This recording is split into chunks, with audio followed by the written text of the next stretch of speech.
Good morning. This is my second attempt. It is not off to a good start. Good morning. So, I've been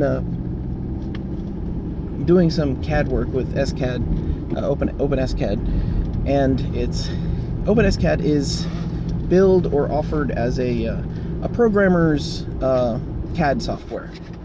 And the idea is pretty obvious. You are allowed to build variables. There's a light language for what you're essentially doing is scripting a CAD program. And the idea is to just make it a little bit more, I guess the idea was to make it a little bit more accessible to programmers, to be like, oh, you know, this is text. This is, you know, text is my medium. I'm familiar with text. I can work with text. I like working with text. You know, this is where you have the experience, where it's like, oh, what's the best? Ask a baseball player what the best tool for something is, and it's like, oh, well, actually, lots of people think it's this, but it's actually a baseball bat. Baseball bat, actually, really useful tool. Use it for prying, you know, hitting things, changing tires, you know. It's like, this is my wheelhouse, therefore, you know, if you can find something that fits into that wheelhouse, it's like, oh, well, this is the best thing ever, obviously. And what I'm finding, I'm kind of discovering, I'm doing some more aggressive CAD work with a project that I was hired on for, and OpenSCAD is extremly good. It's not something that's just like, hey, I'm a programmer, and it's just like a JavaScript developers. Oh, so there's a road sign. I'm going to make a JavaScript library for road signs. That way, when someone has to do road signs, they don't have to get out of JavaScript. It's like, use the proper language for whatever it is. Like, stop trying to shoehorn everything into your favorite thing. But like, so this idea as a CAD program, I was like, you know, it's a fun thing made for programmers that also want to do CAD. And after doing some heavy work in it, I'm realizing that is very much not the case. I have some familiarity with some other CAD tools, and there's a lot of measuring and movements and the M word, mouse stuff. There's lots of mouse stuff involved in designing these parts and setting them up. But with OpenSCAD, you get to set up those items as variables and make them, you know, set up logic statements so that if you have this setting, to change that setting. And I know things like FreeCAD have similar available options. What's that other one? There's that CAD program that was completely free, and then free as in you can download it for free. And then they changed their licensing, but you can still have it if you're a student, if you're on a student license, but, you know, who knows if that's going to change. I don't know. Everyone was using it, and I was like, I don't like this for some reason. And then they changed their licensing structure, and I was like, oh, hey, that's why I don't like it. But tools like that, you know, those stronger tools, their basis, their starting point is mouse movement and control and everything being very visual, and you working with the thing you see in front of you. And then they add scripting languages as a, you know, kind of a back-end thing for when things get a little wonky. Like, yes, you can do scripting also. And that scripting console is always kind of added as an afterthought. You think about something like KiCad. KiCad has that scripting console in it, but it was added like, I think it was added like two releases, and it didn't work in either release. But they were like, oh yeah, it's got that, and no one used it, no one complained about it. Right, yeah, some people complained. It was small enough that, like, scripting console is just an afterthought. It's like when these sites build an API for their website, and it's not like a REST API or something, so you don't have, you know, just like basic access to everything. It's like, oh yeah, the API can handle that. Like, okay, cool, I'll write a tool for the API. Like, first example doesn't work. Huh. Hey guys, your first example doesn't work. Oh yeah, the API is broken. It's been broken for many releases. It's added on it's tacked on as an afterthought, and you find that when that happens, you can't really rely on that tool because you're the beta tester. You're the one that's like, oh, it has a scripting console. Oh, it has an API. Oh, I can access all those points from here. I'll just go ahead and do that. and then you'll just spend all your time on the phone. I mean, in commercial work, spend all your time on the phone with the vendor going, hey, so this doesn't work. And they're like, oh yeah, that's never worked.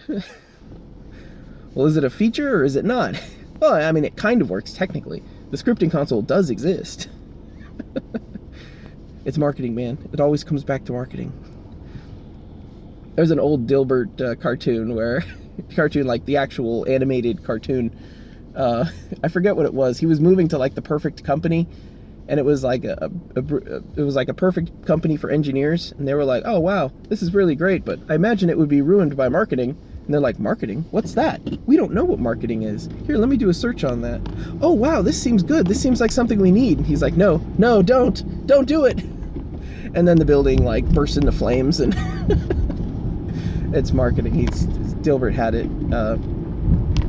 Scott Adams gets a lot right and a lot wrong, but he was not wrong about Dilbert.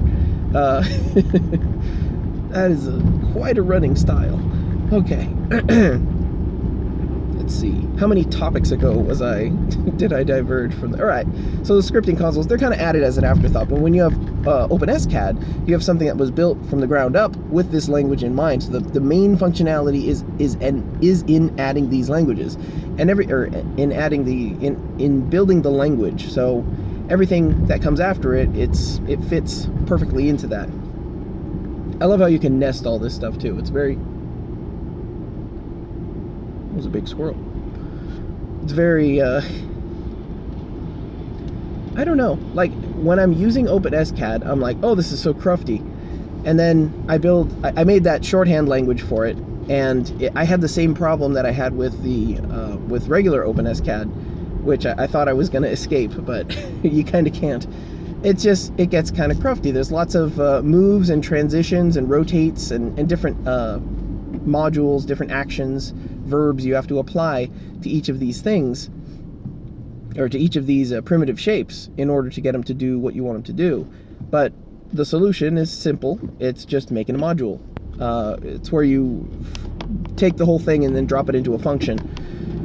Because when you look at the code, it's just a jumble of shapes and movements. And if you don't comment your code, which you're just going to have a bad time, and then you wind up just poking around through the primitives saying, highlight this one?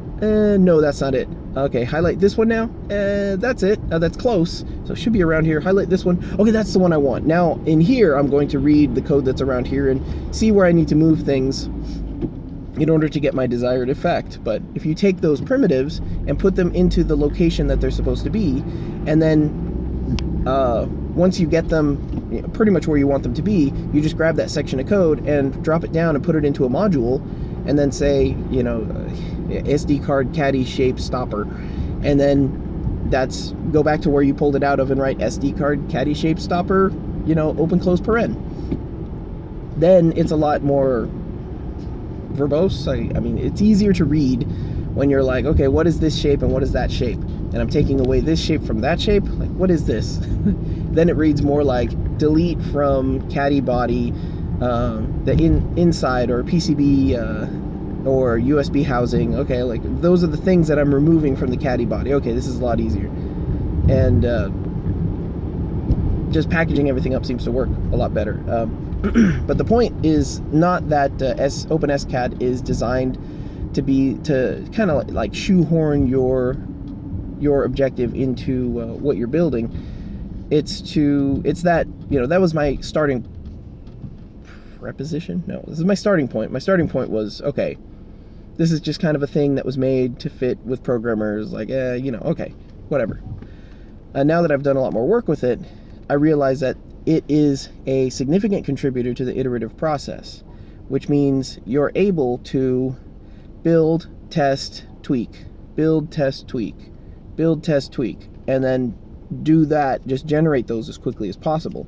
You're creating these outputs with single variable tweaks, and you're able to see your feedback on what it is and whether or not it's, clashing with other things. And then really easily package those, if you make a new cut and you have this product and they all fit together, you package that cut and say, okay, here's my cut, apply this cut here and apply that cut there. And if you want to extend the cut, you change it in the module, and then it applies in both of those places. It reduces significantly the amount of work that you have to do. Now, it might be that there's the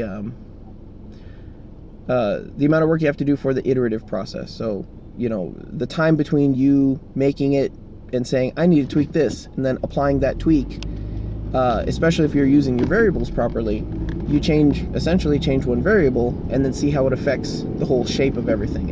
Everything moves around.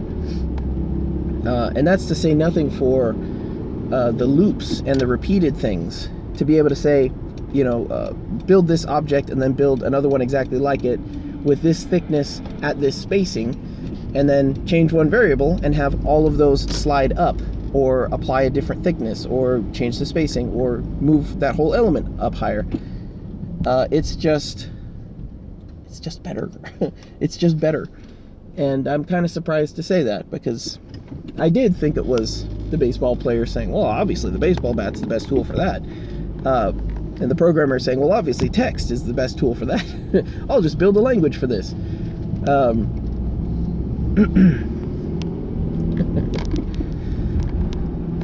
Right. Yeah, so I've been very impressed with it. And the work has gone a lot faster for it. I sit down to be like, all right, I have a limited amount of time to squeeze in to do this thing. Am I going to be able to do it? I'll probably get it started, and then I'll open a comment line and be like, here's where I left off, here's what I'm trying to do, watch out for this, make sure you do that, and then, I'll come back to it later. But I wind up finishing it, and it's surprising to me, because I'm just very easily able to move these objects around. Now, that said, I can think of an improvement that could be made. There are points at which I would just take the object and say, all right, I want to be able to grab this object and either apply keystrokes to move it, or apply keystrokes to change its size. And to be able to do that is something I might be able to do with the SCAD language, or with the my Emacs shorthand language. I was introduced to the Emacs abbreviations, and I realized that was something I was I thought would be very useful. It actually doesn't apply to my situation, unfortunately, because there's a lot of other logic that goes into it, which I was kind of surprised to see. I did something very completely. It's good. What do you know? But that's something that I can add in the Emacs SCAD language, because I have full control over that interface through Emacs.